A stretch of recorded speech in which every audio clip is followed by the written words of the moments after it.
Você que está aí se preparando para a próxima prova do Enem, você já estudou demografia? Você domina as categorias de análise da demografia? Eu sou o professor Adilson Furtado e neste vídeo eu vou ajudar vocês com estas questões. Primeiro a gente precisa entender que a demografia, demo significa povo, grafia, estudo. Estudo do povo, estudo da população. A demografia, ela é fundamental para as ações do Estado, porque a partir do conhecimento das dinâmicas populacionais, e para isso existem os censos, que cada estado, e aí quando eu falo em estado eu estou falando de governo federal, estadual, municipal, que cada estado pode planejar e aplicar as políticas públicas.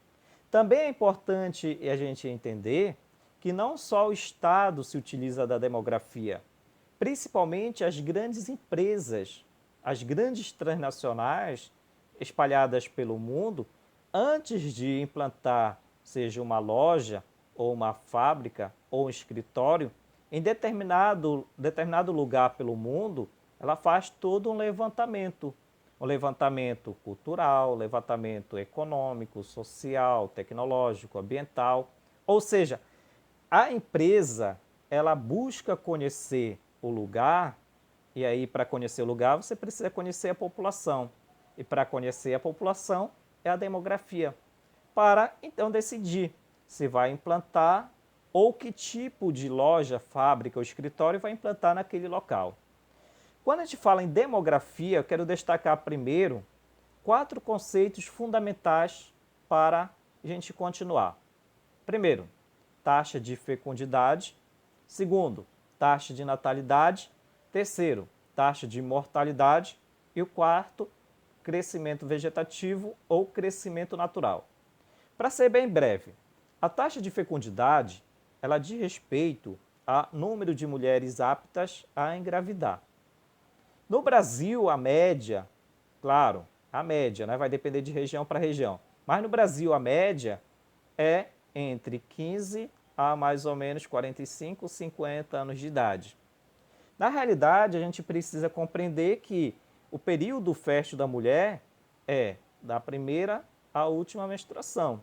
Mas aí falando em média de 15 a 45 anos falando do Brasil. Isso vai ser relativo de região para região ou de país para país. Taxa de natalidade, número de pessoas que nascem no período de um ano, num grupo de 1.000 pessoas. O IBGE, ele trabalha com amostragem. Não só o IBGE, os órgãos demográficos pelo mundo, geralmente eles trabalham por amostragem. Não tem como ir à casa de todos os habitantes. Então, trabalha por amostragem. A amostra, um grupo de 1.000 pessoas, em uma determinada região, num período de um ano. O número de nascido vai compor a taxa de natalidade. Já o número de falecido, a taxa de mortalidade. Taxa de natalidade, número de pessoas que nascem no período de um ano, num grupo de 1.000 pessoas. Taxa de mortalidade, número de pessoas que morrem no período de um ano, num grupo de 1.000 pessoas.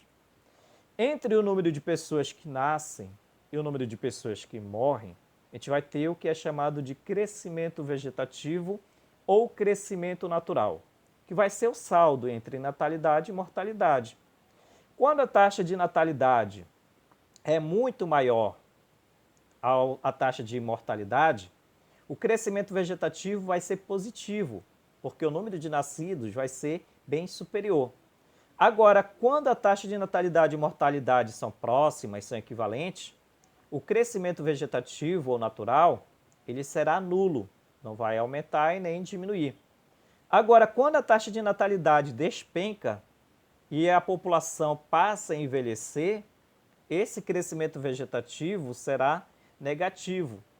E quando os dois, a natalidade e mortalidade, começam a cair bastante, esse crescimento vegetativo ele pode ter como reflexo a diminuição da população. 3 países no mundo hoje já enfrentam essa situação.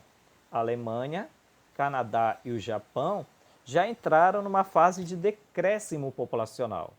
Aí a gente compara o Brasil, até 2050, 2060, a população brasileira vai continuar crescendo.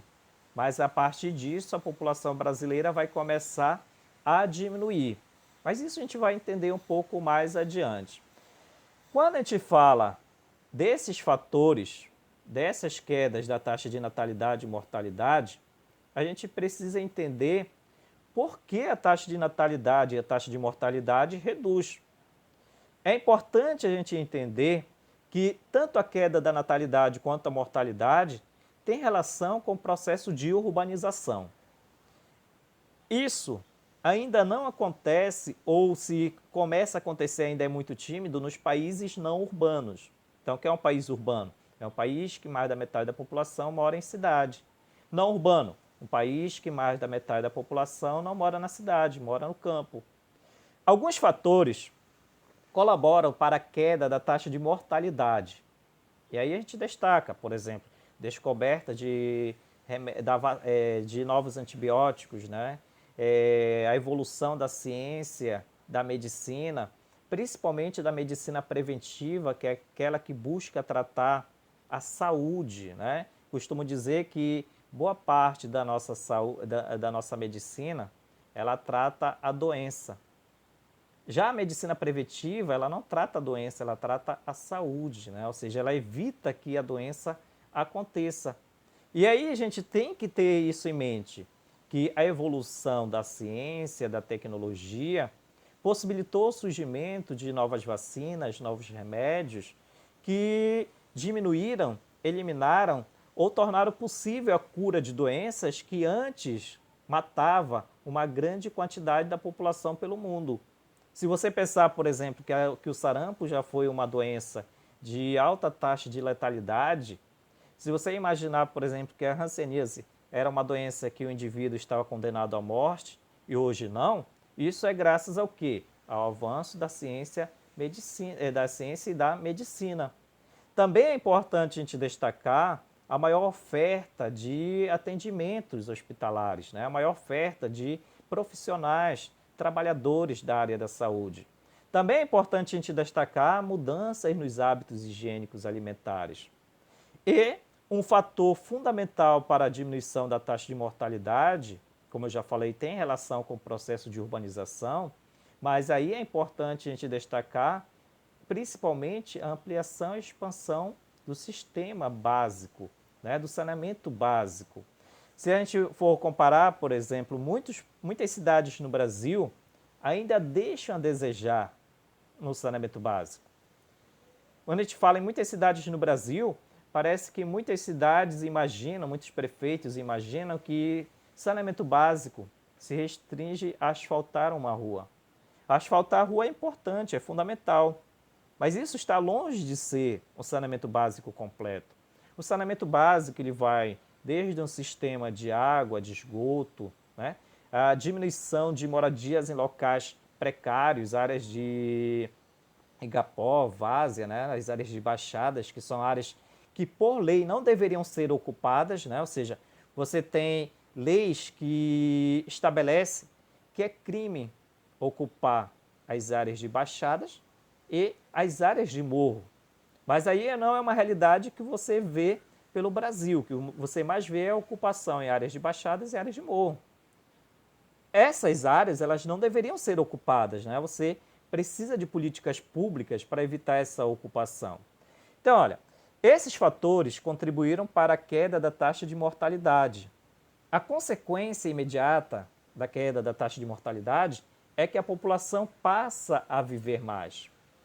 A população vivendo mais, a gente vai ter o quê? O maior número de idosos. A principal consequência da queda da taxa de mortalidade é o aumento do número de idosos.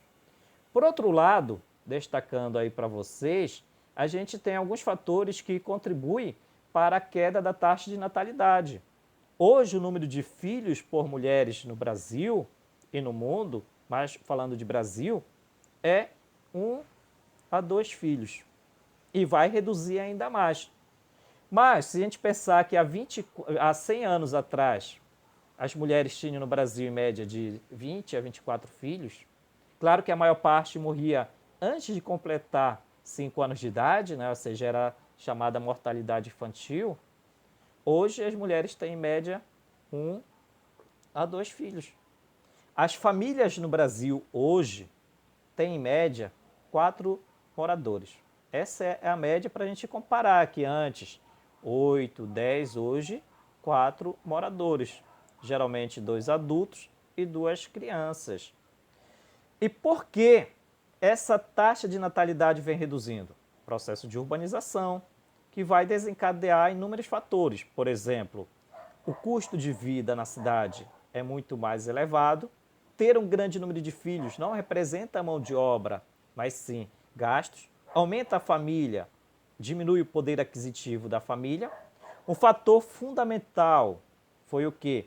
A mudança no perfil da mulher. Você passa a ter essa mulher com uma nova perspectiva de vida, de mercado de trabalho. Qual era o perfil da mulher há 15, 20, 30 anos atrás? Casar, ter uma família grande, cuidar da família e, se talvez possível, trabalhar fora. Hoje você tem uma perspectiva diferente, ou seja, ter um estudo, trabalhar e, se possível, casar. Ou seja, o casamento, que antes era prioridade, hoje não é. Ter uma profissão, né? Ter seu poder aquisitivo, a sua independência, é algo que hoje contribui para a diminuição da taxa de natalidade. Além disso, a gente tem que destacar a evolução, o avanço de novos métodos contraceptivos, camisinha, DIU, pílula, entre outros que hoje são mais disponíveis pelo mundo afora, especialmente no Brasil. Então, esses fatores acabam contribuindo para a queda da taxa de natalidade. E aí, quando a gente fala em queda da taxa de natalidade, queda da taxa de mortalidade, um termo fundamental, um fenômeno fundamental para a gente entender é o que a gente chama de transição demográfica. Transição, mudança. A gente observa que a população ela está hoje passando por uma transformação. A gente observa esse gráfico aqui, ele representando 4 momentos. Um primeiro momento, o pré-transição. Olha lá o gráfico representando taxa de natalidade e mortalidade. Lá em cima, alta taxa de natalidade e alta taxa de mortalidade, ou seja, nasciam e morriam muitas pessoas, falando do Brasil. Mas isso é para o mundo. No primeiro momento, a gente observa que a taxa de mortalidade despencou e a taxa de natalidade se manteve elevada. Isso quer dizer que as pessoas, ou seja, que a população passou a viver mais, mas continuou tendo um grande número de filhos. Esse período aí, em diversas partes do mundo, no Brasil, por exemplo, foi principalmente depois da Segunda Guerra Mundial. Esse período de grande crescimento populacional, você tem as teorias da explosão demográfica, né? Que a população do mundo estaria crescendo, que você iria ter um grande boom populacional, não iria ter onde colocar tantas pessoas. Mas, no segundo momento, a taxa de natalidade também começou a reduzir, falando de Brasil lá pelos anos 70, 80. Então, a taxa de natalidade começou a reduzir e chega no terceiro momento, natalidade e mortalidade voltam a estar próximas. Mas qual a diferença do primeiro momento lá para o nosso último momento? Que agora você está falando de baixas taxas de natalidade e baixas taxas de mortalidade. É importante a gente observar, como eu estava falando para vocês, que as mudanças elas são visíveis no Brasil não de uma forma homogênea. Se você for comparar por regiões no Brasil, o que é comum é que natalidade vem reduzindo, que as mulheres passam a ter menos filhos. Mas isso vai ser de uma forma diferente. Se a gente observar, por exemplo, região norte e nordeste, de 2000 a 2010, reduziram. Mas a redução das regiões norte e nordeste não foram tão sentidas, tão visíveis, em comparação à região sul e sudeste, as regiões onde você passou a ter grandes quedas da taxa de natalidade. E isso tem relação com o quê? Com o maior acesso da mulher no mercado de trabalho, com maior disponibilidade de métodos contraceptivos, com elevado custo de vida, né? Então, isso é importante para a gente compreender o nosso país. Por isso que é fundamental a demografia. Imagina, você é um presidente do Brasil. Aí você observa as diferenças regionais do Brasil. Você observa que as contradições entre Norte e Sul, entre Nordeste e Sudeste, são intensas. Você, portanto, não pode aplicar a mesma política pública na mesma região, né? Então, a gente observa que, no Brasil, esses fatores contribuem para que ocorra uma grande diversidade. Também, quando a gente fala em demografia, é fundamental a gente saber analisar as pirâmides. A pirâmide ela é a representação gráfica do comportamento populacional. Ela vai me falar quantos homens aproximadamente tem, a faixa etária dessa população. A pirâmide ela vai estar dividida em corpo, em base, corpo e ápice. O corpo está a população jovem, de 0 a 19 anos de idade. A base está a população jovem, de 0 a 19 anos de idade. O corpo a população adulta, de 20 a 59 anos de idade. E o ápice é a população idosa, mais de 59 anos de idade. Observe o seguinte, nascem mais homens do que mulheres, mas no final a taxa de mortalidade vai ser menor entre as mulheres e você vai ter no ápice, no topo, você vai ter mais idosas do que idosos. Em média, a mulher vive mais do que o homem. Isso tem uma questão cultural, né? A mulher ela tem um hábito de procurar a medicina preventiva, né? Enquanto que o homem geralmente procura a medicina para tratar a doença, né? Aquilo que eu falei, entre a diferença entre tratar a saúde e tratar a doença. A medicina preventiva ela trata a saúde. Bem, além disso, é importante a gente perceber como o nosso país ele está envelhecendo. Olha só, quando a gente compara o Brasil, 1980, a pirâmide ela era bem definida, né? Grande número de jovens na base, o corpo alargando e o ápice bem estreito, ou seja, no Brasil nasciam e morriam muitas pessoas. Quando você compara em 2010, já tem uma mudança. A população jovem diminuiu, a população adulta aumentou e a população idosa aumentou. E a projeção para 2050? Praticamente a pirâmide inverte. O topo, ele assume praticamente a função da base lá em 1980. Também é importante a gente perceber como essas diferenças elas são no mundo. Quando você compara, por exemplo, a Europa e o continente africano, olha só a diferença da pirâmide da Europa para a pirâmide do continente africano. No continente africano, a base é larga, quer dizer que ainda a taxa de natalidade é muito alta.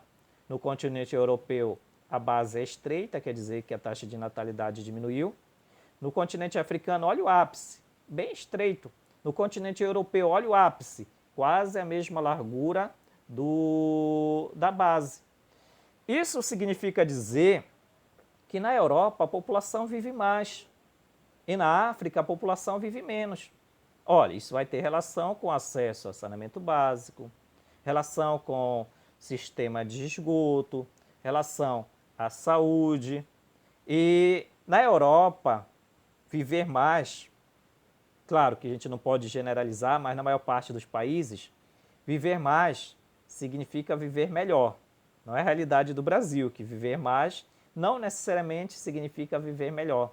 Na Europa você tem, geralmente, os países, políticas para atender a população da terceira idade, né? Bem,